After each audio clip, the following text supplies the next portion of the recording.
할렐루야. 아멘. 먼저 이렇게 귀한 자리를 주신 하나님께 감사드리고요. 또 이 귀한 시간 허락하여 주신 담임 목사님과 모든 성도님들께 감사의 말씀을 전합니다. 네, 오늘은 종려주일입니다. 예수님께서 이제 예루살렘에 입성하는 그날을 우리가 기념하는 주일입니다. 오늘 설교 제목은 동상이몽이라 지어봤습니다. 동상이몽하면 무엇이 떠오르십니까? 아마 많은 분들이 같은 이름을 쓰고 있는 예능 프로그램을 떠올리시지 않을까 생각을 합니다. 그 예능 프로그램의 기획 의도를 보면 이렇습니다. 다양한 커플들이 살아가는 모습을 남자와 여자 입장에서 바라보고 두 사람이 함께 사는 것의 가치를 살펴본다, 이렇게 되어져 있습니다. 방송을 봐도 그렇죠. 같은 집, 같은 침대에서 잠을 자는 남녀, 같은 상황을 두고 남편과 아내의 시각 차이가 너무 큰 것을 봅니다. 서로의 속마음을 듣고서야 저 사람이 저런 생각을 하고 있었구나라는 것을 깨닫기도 하고 때로는 뒤늦게 반성도 하고는 합니다. 저는 이 모습을 보면서 예수님과 우리와의 관계를 한번 생각해 보았습니다. 오늘날 한국교회의 모습을 보면은 개인주의가 너무 깊이 뿌리내려 있습니다. 신앙생활의 주체가 하나님이 아니라 나입니다. 내가 생각하기에 좋은 대로, 내 기분에 맞는 대로 우리가 신앙생활을 하지는 않는지 한번 되돌아봅니다. 이것은 사사기 시대의 모습과 참 많이 닮아 있습니다. 그때에 이스라엘에 왕이 없으므로 사람이 각기 자기의 소견에 옳은 대로 행하였더라. 사사기 21장 25절 말씀에 기록되어져 있습니다. 우리는 하나님께 묻기보다 내가 먼저 계획을 세우고 하나님의 음성보다 내 고집을 앞세울 때가 얼마나 많습니까? 내가 듣고 싶어하는 말씀에는 아멘 하지만 내 삶을 찌르는 올바른 권면에는 마음의 문을 닫아버리지는 않습니까? 우리는 지금 주님과 한 배에 타고 있지만 주님과 전혀 다른 꿈을 꾸고 있는 영적인 동상이몽 상태에 빠져 있는지도 모릅니다. 오늘 본문은 이러한 동상이몽의 절정을 보여주고 있습니다. 예수님께서 예루살렘으로 입성하시는 장면이죠. 수많은 군중들이 겉옷을 길에 길게 펴고 종려나무 가지를 흔들며 열광을 하고 있습니다. 호산나 다윗의 자손이요. 그들의 환호성은 예루살렘 성을 가득 메웠을 것입니다. 하지만 여기서 우리는 비극적인 이 시각 차이를 발견하게 됩니다. 군중이 기대했던 메시아는 정치적인 메시아였습니다. 그들은 이제 로마의 압제로부터 자신들을 해방시켜주고 또 경제적으로 풍요를 가져다 주며 당장 내 삶을 편하게 해줄 그런 왕을 원했습니다. 그들에게 예수님은 자신들의 꿈을 이루어줄 도구였다는 거죠. 반면 예수님은 어떠한 모습으로 입성하셨습니까? 스가랴 선지자의 예언대로 겸손하여 나귀 새끼를 타신 그런 모습이었습니다. 예수님이 예루살렘에 들어가시는 목적은 이제 왕관을 쓰기 위함이 아니라 십자가에서 죽으시기 위함이었습니다. 군중은 로마로부터의 해방을 꿈꿨지만 예수님은 죄로부터 인류 구원이라는 그 고난의 길을 선택을 하신 겁니다. 이것이 바로 거룩한 현장에서 일어난 비극적인 동상이몽이 아닐까 생각을 합니다. 군중은 예수님이 왕이 되어 우리들 자신들을 편하게 해주기를 기대를 했지만 예수님은 그들의 영혼을 살리기 위해서 가장 낮은 곳으로 임하고 계셨습니다. 오늘날 우리는 어떻습니까? 우리가 예수님께 바라는 것이 혹시 예루살렘의 군중과는 같지 않습니까? 주님, 제 사업이 좀 잘 되게 도와주세요.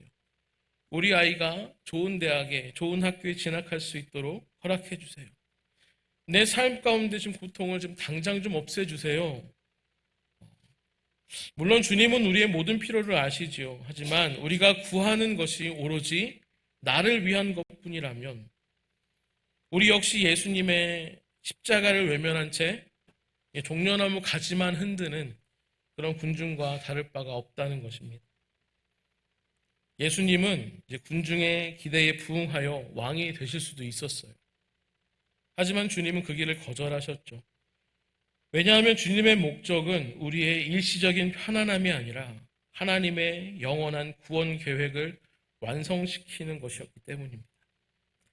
예수님께서도 이 결정은 결코 쉽지 않았음을 보여줍니다. 우리 누가복음 22장 44절을 보면요, 겟세마네 동산에서의 기도를 이렇게 묘사합니다.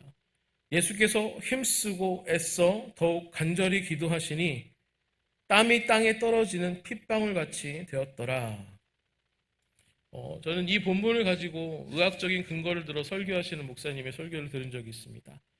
그 목사님의 설교에 의하면요, 의학적으로 사람이 극심한 이제 스트레스 속에, 고통 속에 직면하잖아요. 그러면은요, 우리 안에 있는 모세혈관이 다 터진다고 합니다. 모세혈관이 터져서 이제 땀과 함께 이 피부 바깥으로 배출되는 거예요. 이게 바로 혈안증이라고 하는 현상이 일어난다고 합니다. 예수님이 그만큼 고통을 심하게 받으셨다는 거예요. 이 결정을 하시기까지. 우리를 살리시고 우리를 구원하실 그 계획을 완성하는 그 죽음의 선택을 하기까지 예수님도 이와 같이 힘든 결정을 내리셨다는 겁니다. 내 원대로 마옵시고 아버지의 원대로 되기를 원하나이다. 이 기도는 자신의 꿈을 꺾고 하나님의 꿈에 자신을 맞추는 것처럼 순종하시는 그런 모습이었습니다.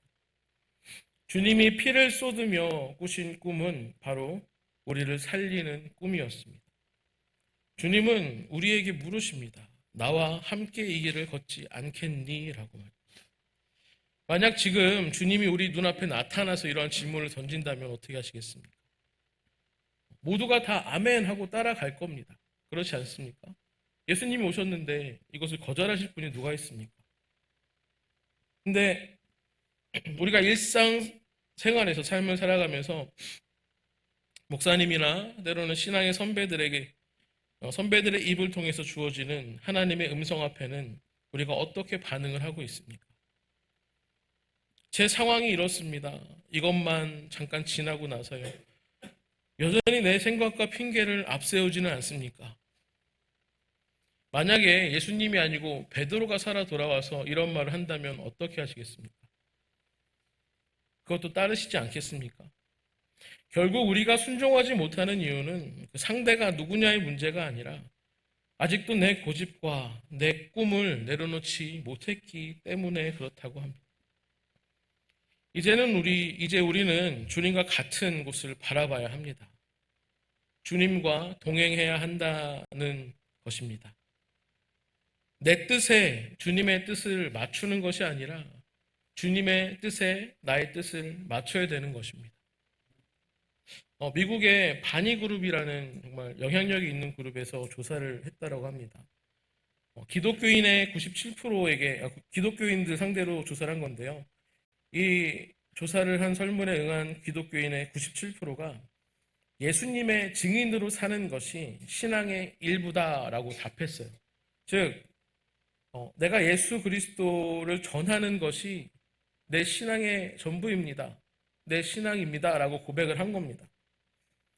하지만 충격적이게도 그 다음에 어떠한 질문을 했냐면요. 전도하는 것은 잘못된 일이다. 라는 이 질문에 47%가 그렇다라고 대답했다라는 거예요. 97%의 기독교인이 나는 예수 그리스도의 신앙을 가지고 있습니다. 예수님의 증인으로 사는 것이 내 신앙입니다라고 고백했는데 전도하는 것은 잘못됐대요. 47%.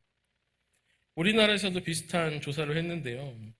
61%의 성도가 상대방과의 관계를 위해 신앙 이야기를 먼저 꺼내는 것이 지혜롭지 않다.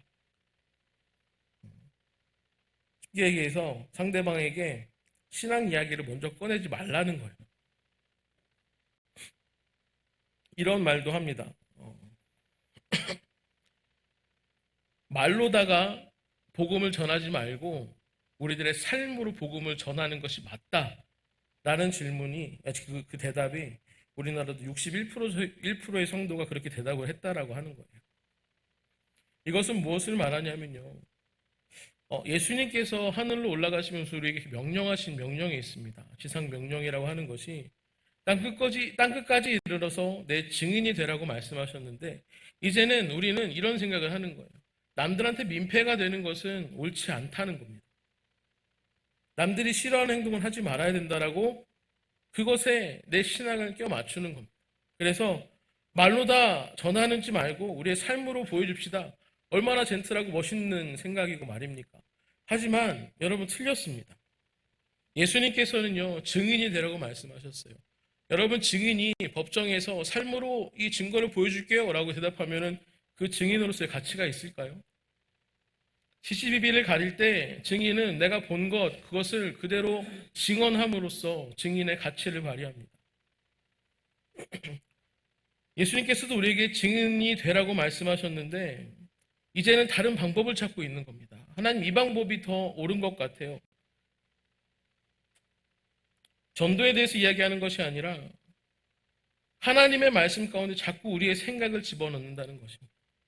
그럼으로써 하나님의 올바른 뜻을 우리가 내 생각으로 만들어 버리질 않나 하는 그러한 생각을 해봅니다. 주님의 마음이 있는 곳에 내 마음도 있고, 주님이 전하고자 하시는 그 복음을 내 입술로 전하는 것, 그것이 바로 우리가 주님과 동행하는 삶입니다. 하나님께서 우리와 함께하지 않는데 우리가 어떠한 삶을 살 수 있겠습니까? 복음이 내 입에 있지 않는데 어떻게 하나님의 능력이 우리의 삶 가운데 나타난단 말입니까? 하나님께서 우리 삶을 책임져 주시지 않으면 우리가 감히 살아갈 수 없는 삶을 살고 있습니다. 그런데 우리는 내가 무엇인가를 이룰 수 있을 것처럼 생각하고, 내 생각이 하나님이 정말 칭찬해 줄 것만 같은 그러한 삶을 살아가고 있단 말이에요. 정말 사사기에서 보는 그런 삶이 지금 현대 우리 기독교, 한국교회에서 일어나고 있는 것 같습니다. 여러분, 하나님께서 오늘도 말씀하십니다. 하나님의 뜻 가운데 순종해 달라고 요청하십니다. 나와 함께 해 달라고 말씀하십니다. 나에게 주어진 복음을 사람들에게 전달해 달라고 요구하십니다. 그런데 우리는 계속해서 그 응답에 내 생각을 껴맞추고, 하나님 이렇게 하는 게 더 합리적일 것 같습니다, 이 방법이 더 옳은 것 같아요 라고 얘기하고 있지는 않는지 모르겠습니다. 하나님의 말씀대로 사는 것이요, 여러분, 쉽지 않습니다. 어려워야 정상입니다. 누구한테 말 한마디 꺼내는 게 정말 죽기보다 힘든 그런 상황일 수도 있을 것 같습니다. 근데 그게 정상입니다. 예수님께서 말씀하시기를요, 세상이 예수님을 싫어한다고 말씀하셨어요. 그래서 세상이 우리를 싫어한다고 말씀하셨고요. 우리는 세상에서 미움받는 존재여야 합니다. 세상에서 우리가 드러나고 자랑이 되고 사람들이 본받아야 할 그러한 어떠한 모습이 우리한테 기대가 되어지는 것이 아니라, 우리는 미움받고 예수님의 복음을 들고 단지 그 복음을 외치는 자들이어야 한다고 얘기하는 것입니다. 그런데 내가 상처받는 것이 무섭고 내가 불편하여서 하나님의 말씀을 왜곡하고 있지는 않는지 우리가 되돌아봐야 한다는 것입니다. 사랑하는 성도 여러분, 이제 종료주일이 지나고 고난주간이 시작이 됩니다. 나를 위해 이 땅에 오시고 내 영혼을 살리기 위해서 핏방울을 쏟으며 죽음의 길을 가신 그 예수님의 결단을 우리가 묵상해 봤으면 좋겠습니다. 우리가 그리고 어떻게 그 삶을 따라가야 할지 결단해 봤으면 좋겠습니다. 새벽 예배 저도 되게 힘들거든요. 근데 저 지난주부터 걱정이 됐어요. 새벽 예배 무조건 나와야 되는데 못 일어나면 어떡하지? 새벽 예배 꼭 가야 되는데. 힘듭니다, 여러분. 힘들어도 그 길을 가야 하는 것이 맞는 줄로 믿습니다. 우리가 그러한 결단과 선택을 하면 하나님께서 그 결단 위에 우리 힘을 주시고 그 행동을 할 수 있게 모든 상황을 열어주신다고 하셨습니다. 성령님이 우리 안에 계신 것이 바로 그 일 때문에 그렇다는 것입니다. 나는 연약하고 힘들어서 못할지 모르지만 내가 결단하고 하기로 작정하는 순간 성령님께서 우리 안에서 일하신다는 것입니다. 여러분, 그렇게 우리가 결단하고 나아갈 때에 하나님께서 우리를 기뻐하시며 잘하였다, 착하고 충성된 종아, 이렇게 인정해 주실 것 같습니다. 우리 주님과 함께 동행함으로 이 땅에서 하나님의 나라를 살아가는 복된 성도님들이 되시기를 주님의 이름으로 축복합니다. 하나님의 나라가 멀리 있지 않습니다. 우리가 하나님의 말씀대로 살아가는 그 순간 우리의 삶이 하나님의 나라가 될 줄로 믿습니다. 기도하겠습니다. 사랑과 은혜가 풍성하신 아버지 하나님 감사합니다. 하나님의 귀한 마음을 전달하게 하시고 또 하나님의 생각대로 살아갈 것을 우리에게 말씀하여 주시니 다시 한번 감사합니다. 하나님, 이제 우리가 결단해야 될 때인 줄 믿습니다. 하나님, 우리가 결단함으로 하나님 앞에 우리의 믿음을 드릴 수 있는 용기가 있게 하여 주시고 실행할 수 있는 힘을 더하여 주셔서 하나님의 자녀로 살아가는 우리의 삶이 될 수 있도록 축복하여 주시옵소서. 감사드리며 이 모든 말씀 예수님의 이름으로 기도드립니다. 아멘.